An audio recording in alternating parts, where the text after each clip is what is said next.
বাংলা প্রথম নবাব মুর্শিদ কুলি খানের একমাত্র কন্যা আজিমুন্নেসা।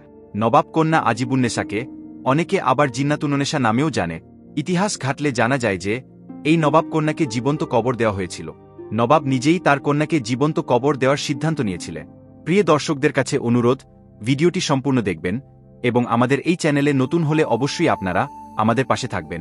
অনেকেই ভাবছেন হয়তো নবাব খুবই নৃশংস ছিলেন, কিন্তু বিষয়টি তেমন ছিল না।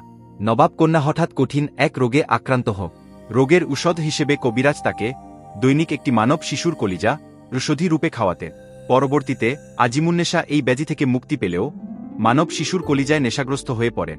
এক পর্যায়ে তিনি এমনভাবে নেশাগ্রস্ত হয়ে পড়েন যে চুরি করে শিশুদের কলিজা বের করে খেতেন। এই ভয়াবহ ঘটনার সম্পর্কে নবাব জানতে পারলে তার কন্যাকে তিনি জীবন্ত কবর দেওয়ার নির্দেশ দেন। যদিও ইতিহাসে আজিমুন্নেসার মৃত্যুকে ঘিরে রয়েছে অজস্র রহস্য। অনেকের মতে ভারতের মুর্শিদাবাদের মহিমাপুরে জীবন্ত সমাধি দেওয়া হয় নবাব এই কন্যাকে। মুর্শিদাবাদের তৈরিকৃত যে মসজিদে আজিমুন্নেসার সমাধিস্থল ছিল তা বর্তমানে ধ্বংসপ্রাপ্ত, তবে একটি মাত্র দেওয়ালের অংশবিশেষ এখনও রয়ে গেছে। তবুও ইতিহাস প্রেমীরা সামান্য এই অংশবিশেষ দেখার জন্য দূরদূরান্ত থেকে ছুটে আসে আজিমুন্নেসার জীবন্ত এই সমাধি দেখার জন্য। মুঘল স্থাপত্যের সময় তার এই সমাধিটি সুসজ্জিত করে রাখা হয়। স্থাপত্যটির প্রধান দিক দিয়ে সোজা একটি পথ ধরে হাঁটতে শুরু করলে একটি মঞ্চ দেখতে পাওয়া যাবে, আর সেই মঞ্চের উপরে রয়েছে ফুলের বাগান। মঞ্চে ওঠার জন্য রয়েছে সিঁড়ির ব্যবস্থা। সিঁড়িতে না উঠে বাম দিক দিয়ে সিঁড়ির নিচে হাঁটতে শুরু করলেই বেশ কিছু দূরে দেখা যাবে একটি সমাধিস্থল, আর এই সমাধিস্থলটি হল জীবন্ত কবর দেওয়া আজিমুন্নেসার। নবাব মুর্শিদ কুলি খানের মতো তার কন্যার সমাধিও প্রবেশ সোপানের তলদেশে সমাহিত রয়েছে।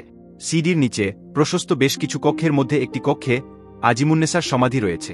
কথিত রয়েছে যে মসজিদের নিচে নবাব কন্যাকে জীবন্ত সমাহিত করার পিছনে একটি কারণ রয়েছে, আর তা হল সাধারণ মানুষের পথধূলিতে তার শিশু হত্যার পাপমোচন হওয়ার জন্য। আজিমুন্নেসার সমাধির উপরে আরও একটি সমাধি লক্ষ্য করা যায়, তবে এটা কার সমাধি তার বিষয়ে রয়েছে যথেষ্ট মতভেদ। জনশ্রুতি রয়েছে সমাধিটি নাকি সেই হাকিমের, যে কিনা আজিমুন্নেসাকে শিশুদের কলিজা দিয়ে ঔষধ তৈরি করে খাওয়াতে।